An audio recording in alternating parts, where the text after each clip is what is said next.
Pastor's Heart and Dominic Steele here this afternoon, and we're live on Facebook each Tuesday afternoon at 2, and you can message in a question and we'll put them to our guests, Matt Varcoe and Luther Symons. We'll come to them in a moment. We're talking how to prepare for gospel impact at Easter.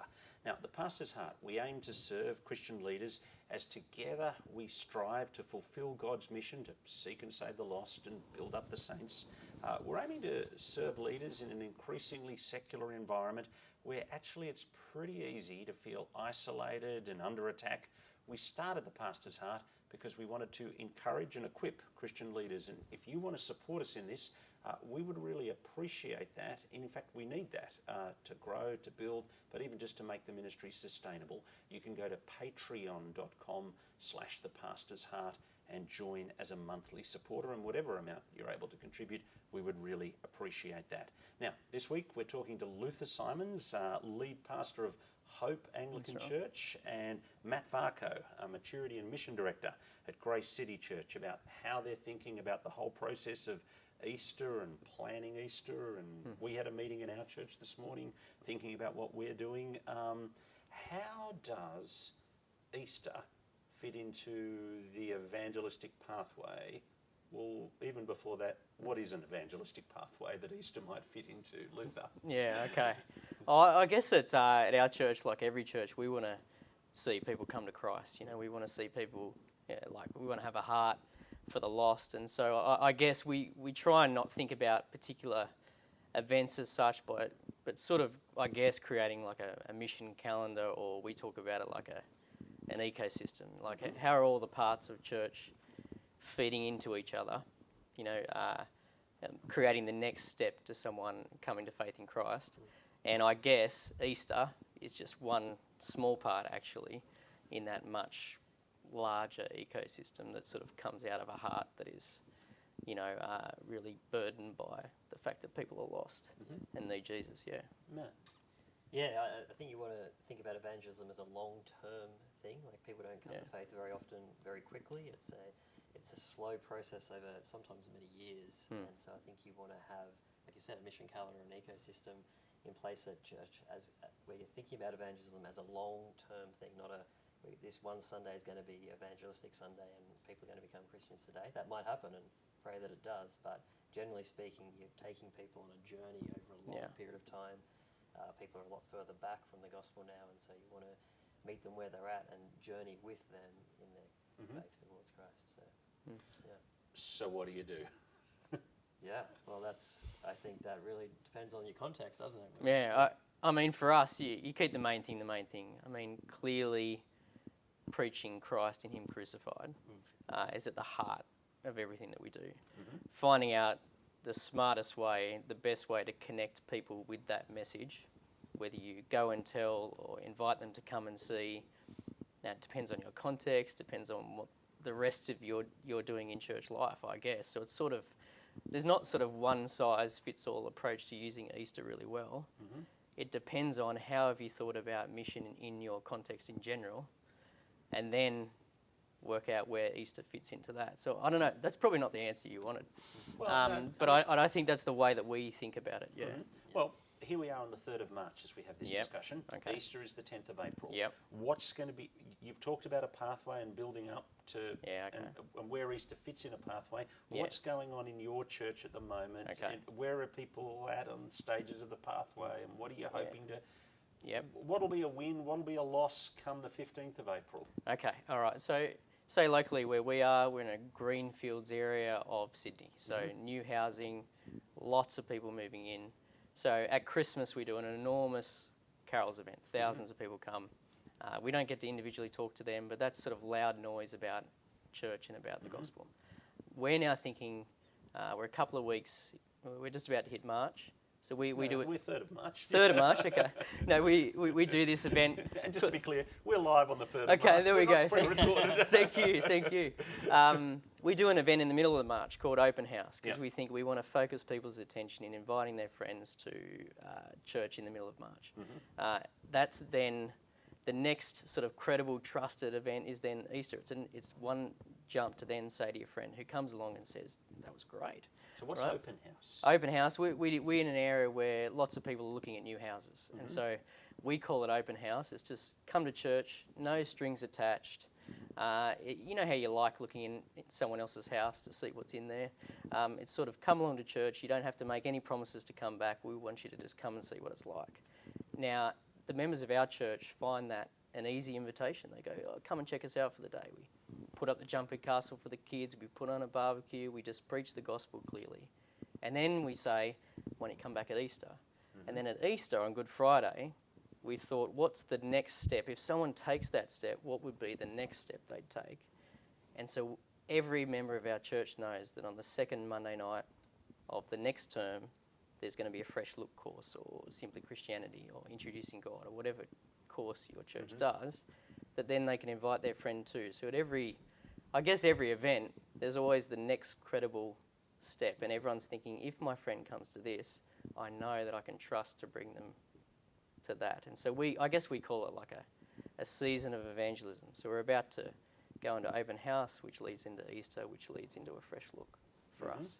So you sort of started wide with the community, and you're sort of making your way down. Yeah, so it's sort of carols is like this, and then it funnels down to the course.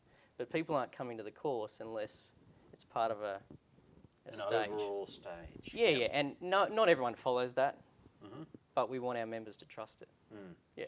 Now, you're in a very different context, but I think you've got the same kind of philosophy going. We have a similar philosophy. Do you want to just explain how that philosophy looks in your inner city urban context? Yeah, well, let me go back one step before that. So when it comes to what we're talking about today in terms of evangelism, we're talking church-wide evangelism. And I think you always want to say that's not at the expense of personal evangelism. Like that's a separate thing in one sense, that we want all of our people in our churches to be disciples making disciples, and we want to be training and teaching people in that.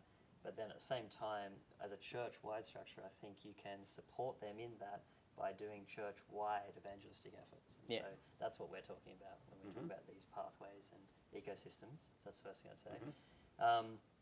Very different context. We're in a city sort of church.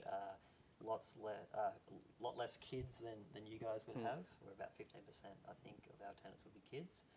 Whereas, what are you, 50% or something like that? Yeah, close, Yeah, so different context. So what that looks like in terms of mission and the season or the calendar in which we would do that would be different from a church, I think, that has a lot more families and kids. So a lot of churches that have families and kids would do like a big summer kids evangelistic thing. We don't really have that, so in the past we've tried to still do our big sort of connection events over Christmas. We've done big carols events, things like that, in the community to connect with people, to get our name out there.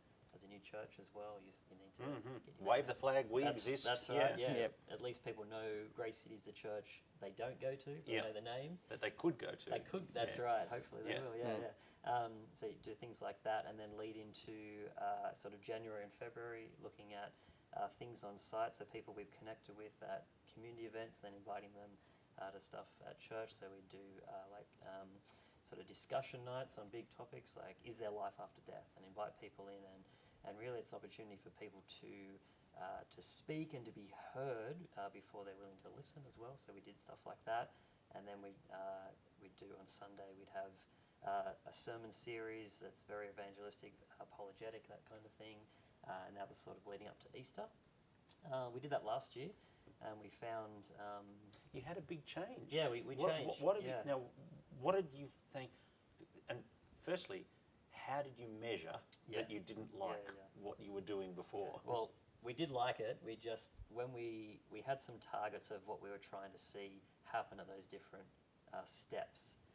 So from our carols, our aim was to see 30 people who come to carols, come to church once, at least in the first 3 months of the year.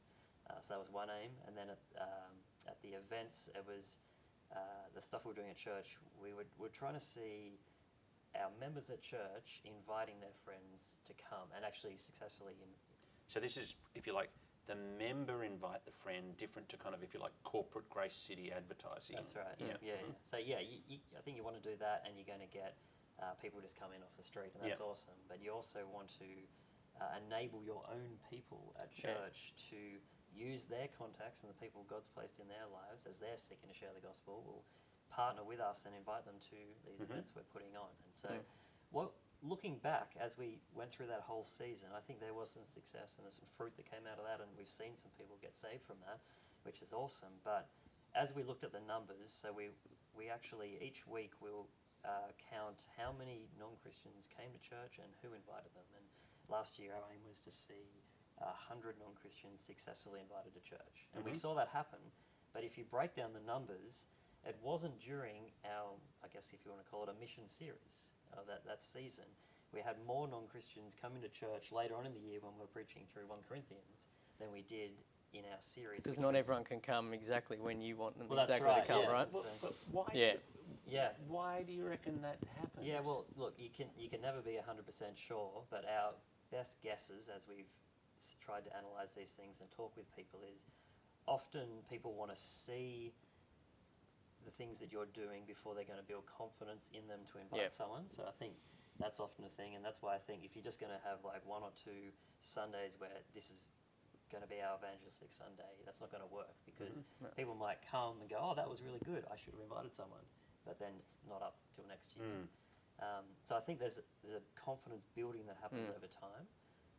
I think also just the place we're in, it's a very transient area. Not many people stay in that area during January. They travel, they go and visit family, that sort of thing. And so I think the time of year we were doing it just didn't work for us. And so we've moved it later in the year. Did your attendance drop in January? Yes, yeah, our attendance drops in January.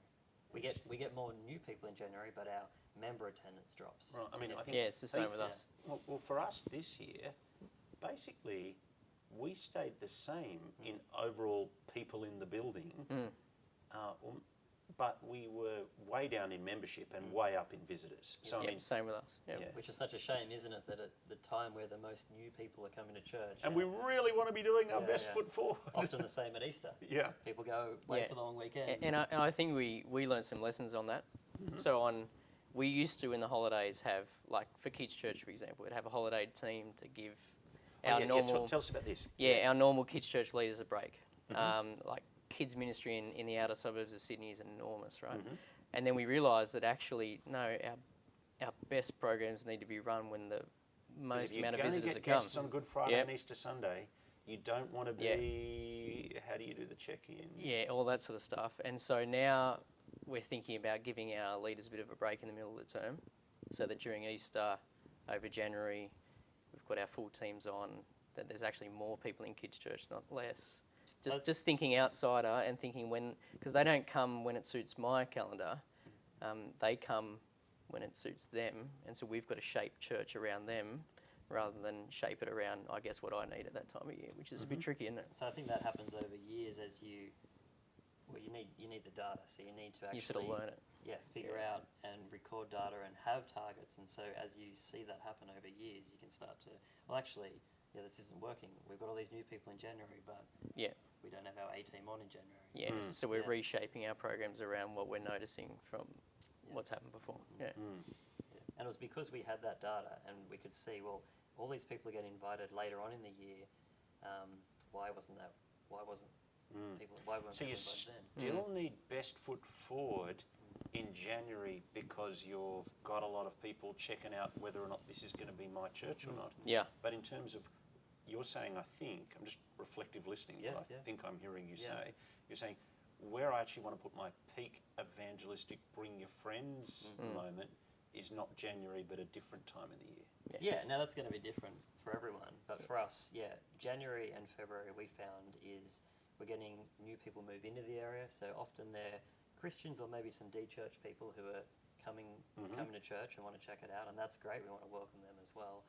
But we weren't getting a lot of non-Christian contacts at that time. And so we then moved our evangelistic, time of year, or we want to say the whole year is that, but the big push, we moved that closer to Easter. So we're just starting that now, and that's going to lead up to Easter, and then we're launching our core conversion engine, our course called Explore, and then the follow-up from that will come after Easter.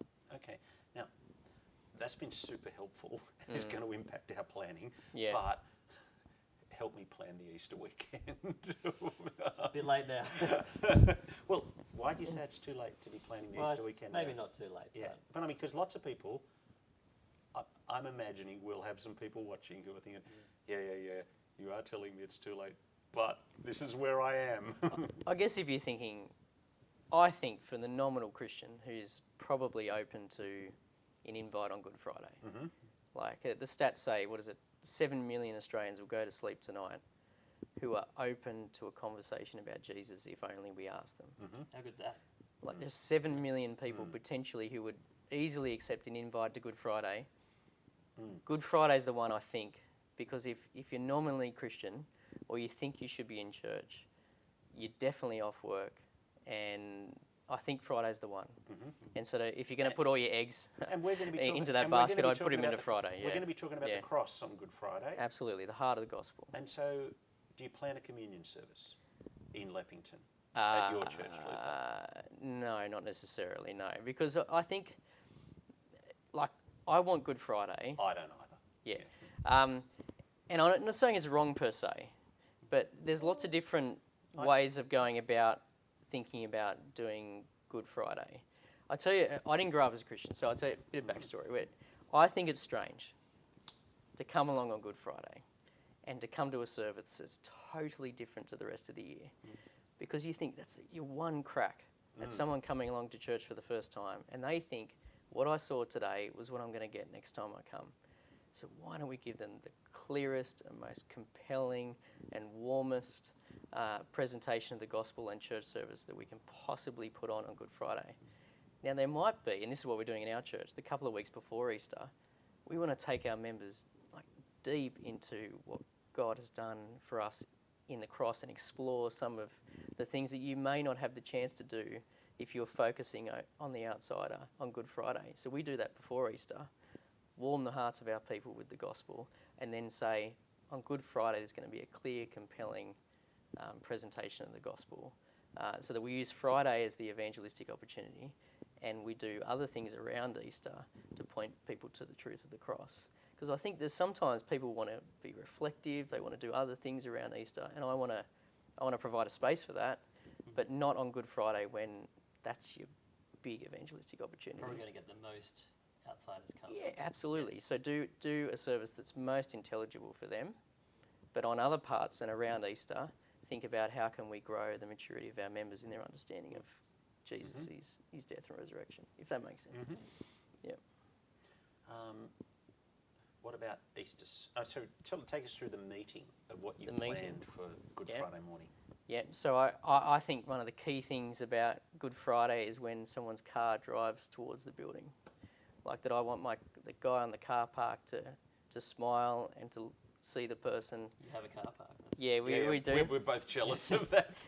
It's too small, but then they walk up the driveway, they come in, and that there's someone there who welcomes them, who shakes their hand, who they've spoken to 3 or 4 or 5 people who have sort of warmly embraced them in a normal way, right, before they even walk into the building, so they think like these guys are okay, right? So you've sort of, because it's such a nerve-wracking experience to go to church, and so I want to think from Good Friday the meeting starts 20 minutes before. It doesn't just start in the meeting, if that makes sense. And I guess that's not what you're asking. Well, no, I am. But I want to say that's because you you think were of the telling me full before, package, you right? want to have 110% of your serving teams. Yes. What did you mean by that? So like the car park, normally there's a couple of guys who help park all the cars. Like they need 3 on Good Friday because there's going to be lots of people there. The creche needs an extra helper.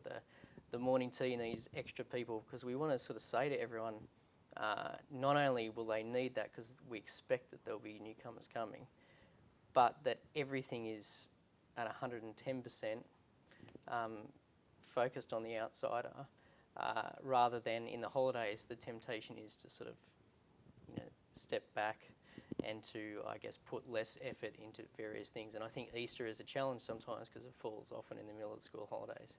And so we're often saying to our teams, hey, this is a great opportunity. We want you to really ratchet up what you're doing on Good Friday rather than paring back, which you might do in other holidays, if that makes sense. You've got a big baptism day on Good Friday. Yeah. What's the logic behind putting that on, and how will you do it? Yeah, so that's part of a pathway that we're looking to do. So I'll take you back a few steps, and Yeah. 'cause it's similar to yours, but at a slightly different time of the year. So this Saturday, which it's meant to be raining now, so it might not happen, Right. but we stopped doing carols because it just became too big and too expensive and too much cost in time to us, and we weren't seeing enough fruit come from that. So we're like, okay, we're doing. You were doing carols out in the park, Yeah. and so it was a much bigger event. Yeah, 2,000 Yeah. people, lots of regulations and stuff that had to happen. Yeah. I mean, we've never done that, partly because I thought the journey from the park to inside the building was too long and too filled with potholes. You Yeah. know? Whereas if I could get people to the building, Yeah. then Yeah, you definitely got to. Think Yeah. of your context. Yeah, you might get 2,000 people, but if none of them ever turn up, whereas if you do one inside and you get 10 people, And new they people, come but back. they come back, well then that's Yeah. a bigger win. Yeah. And so you got to work through that. And Whereas in figure our out- context, right, no one knows we exist. Yeah. We're in a brand new area, so the it's outdoor a flag waving. big yeah. carols still works. Yeah. Yeah. But But we've even- got to I be took prepared you to off cut Good it. Friday. Sorry, Back mate. to Yeah, Good good on you. But even at that, you got to have the next step. Like, you don't just put carols on and you get 2,000 people and you go, yeah, that was a success. If you don't have a next step, what are you inviting people back to? Yeah. And so you always want to have that next step. And We'll get you guys back to talk about how to, well, we need to then talk about how to get next step from carols later, but Yeah. stay on Yeah. Good Friday. But it's the mindset. So yeah, we're doing 2 outdoor movie nights in the same park. Obviously, we've done them as carols, and that's sort of like a connection point with the community, seeking to get our name out there and connect with people and love them. It's free popcorn. It's all free, and so just at that event, use our own people. Hey, invite your friends, sit with some other people from church, get to know them, and at that event, they know someone will come up to them, say hello, and invite them to. We're doing open house as well. Yeah. I think I stole the name from you. Yeah, It was an open and day. I think we got it from someone else There as you well. go. There you go. We did call it an open day. Like schools do Yeah. open days, everyone does open days. This is So we right. thought, well, this all started for me when a guy that started coming to church, an atheist guy, he said he was coming for a few weeks because I'd invited him, and then he stopped coming. I said, oh, how come you didn't come back? And he's like, oh, you didn't invite me back, and I didn't know I was allowed to come unless I was invited. Yeah. And that just, like, we just think you can just turn up to church, but for a lot of people, they don't realise you can just turn up. And so something as simple as putting on an open day and saying, hey, you are welcome, please come, can be just a really easy way for people who might want to come, but they're not sure how or where to just turn up. And so we're actually doing 2 of them in a row. Yeah. Because again, I think often you put something on and everyone goes, wow, that was really good, I should have brought someone. And now we can go, well, it's on again next week as well. So Rather than, oh, there's always next year. yeah, it's like, well, there's next week. Yeah. And so, And I guess one of the things we do around Good Friday like that is that the next step is that we often interview someone at church. At the front of church. Yeah, on Good Friday, who went to that next step. So they either became a Christian at what we call a fresh look, or they're not Which is yet your course. yeah, or they're not yet a Christian and they're still thinking it through. So that someone comes along to church and says, I sort of like what was preached. I'm not sure I buy it yet, but I like that guy and I can listen to him. But the guy that got interviewed, he just sounds a little bit like me, and he sounds like where I am now, and that's where he was 6 months ago. Maybe I should go along to that course because, okay. So you and that gives your congregation confidence that they know that on Good Friday, someone who's become a Christian is going to tell their story and help their friend that they've brought to see someone who's made that next step. So it's not just me up the front, it sort of makes it credible, and it also builds confidence, I think, for the congregation. They know what they're going to get. and that can Yeah. take years to have those people who Yeah. go through those steps, but Yeah. just, And so Why don't lose heart. baptisms on Good yeah, Friday? okay, so we've got the movies, that's out in the community, and then moving into the building with the open house. At the same time as that, we're doing an evangelistic sermon series called Authentic, and it's a really positive evangelism, so looking at satisfaction, spirituality, and life, and where do we find that in life? And then that's leading into Easter, and so they're the sort of steps you could take. And so Good Friday, we're doing a really big celebration service. Now, often you sort of think of Easter Sunday as the celebration service, and that will be as well. But Good Friday, because again, the area we're in, often people go away for Easter, and so we're saying, look, there's a reality there that the people are going to go away, and so we're saying to people, come to Good Friday, don't go away till after that, but it's going to be a great time of celebration. We're baptising this year 4 new converts, which is amazing, and they'll all get to share their story via a video, so people who are coming for the first time can hear of someone who's been through the journey and been through the steps and can see that themselves. But then all the people getting baptised are inviting their friends as well, and so you get all these extra new people. And again, what a great day! If there's ever a chance to preach the gospel, it's got to be Good Friday. And so there's going to be, you get the clear message, you put your gun preacher on, and yet you try and put your best foot forward, eye to the outsider. But I think you can still do, like in one sense, baptism's a sort of an insider thing, but at the same time, they're really accessible to outsiders, even if they don't understand why someone would get baptised. They can at least hear their story, how they came to faith, and I like it. What do you do with Easter Sunday morning? Preach the resurrection. That's a good start. But also, like there's a Well, that's a pass. that's right. But I think there's two groups of people there. So if someone's come and they're a curious unbeliever, like they've got questions around, did it happen? So the apologetic type questions.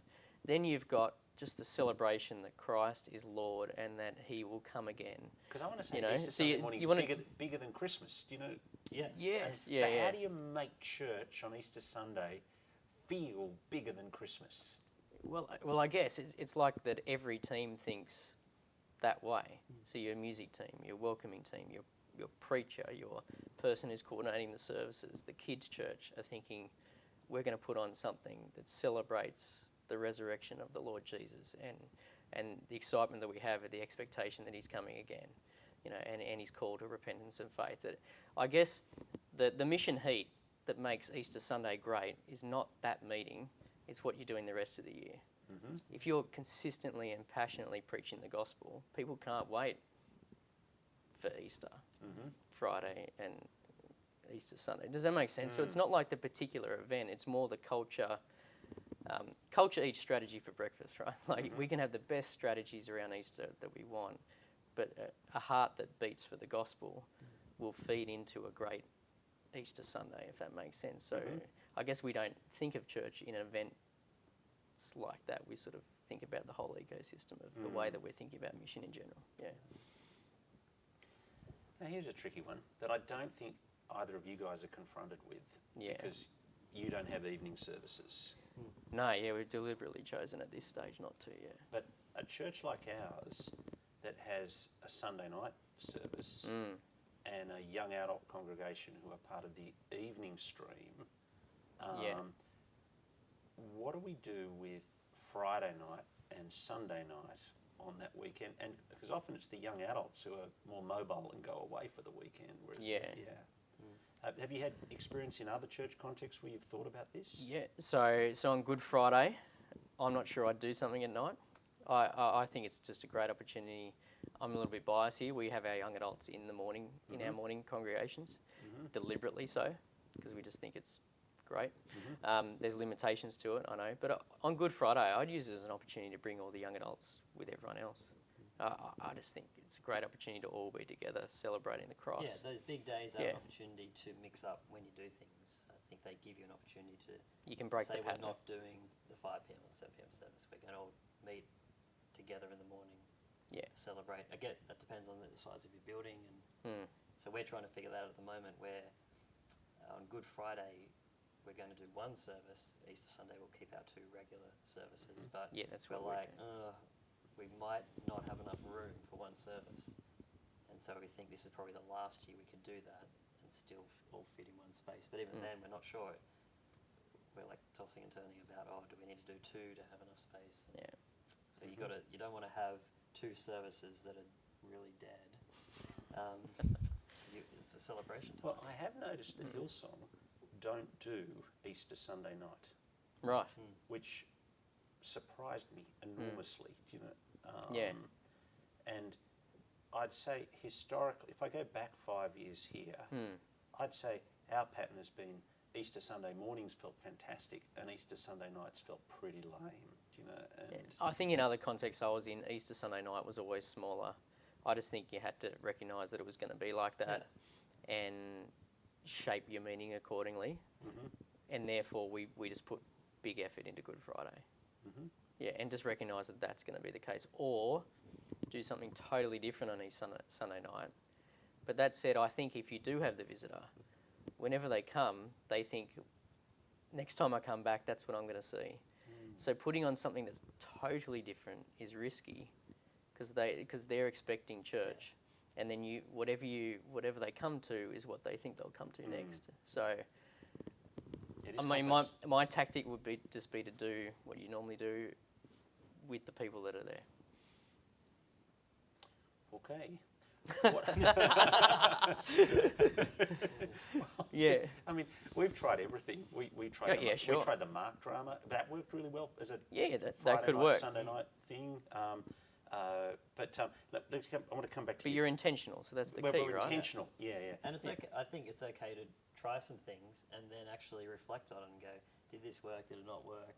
And have some real targets of what you're trying to achieve, so you can actually measure it and go, did we achieve the things we set out to achieve? And be prepared to can it. Yeah. If it doesn't, and which is hard.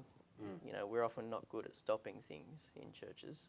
We're very good at starting things, but it's a challenge to stop something that you're very passionate about but isn't quite working.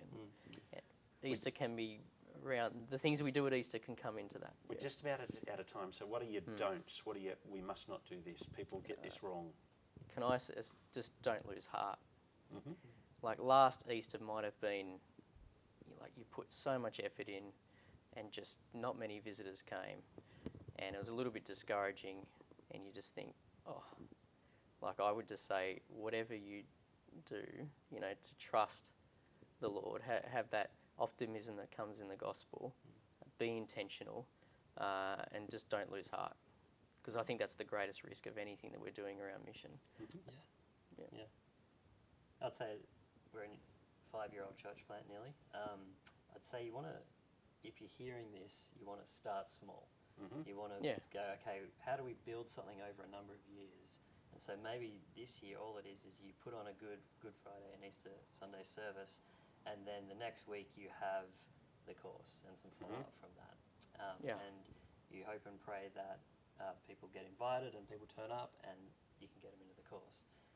But then build on that each year and start putting in other events, connection events, things like that to, I guess, open up more opportunities for people to come and take those next steps.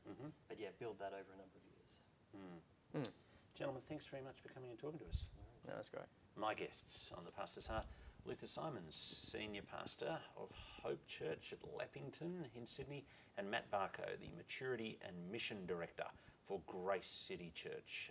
And this has been the Pastor's Heart. Thanks for being with us. We'll see you next week.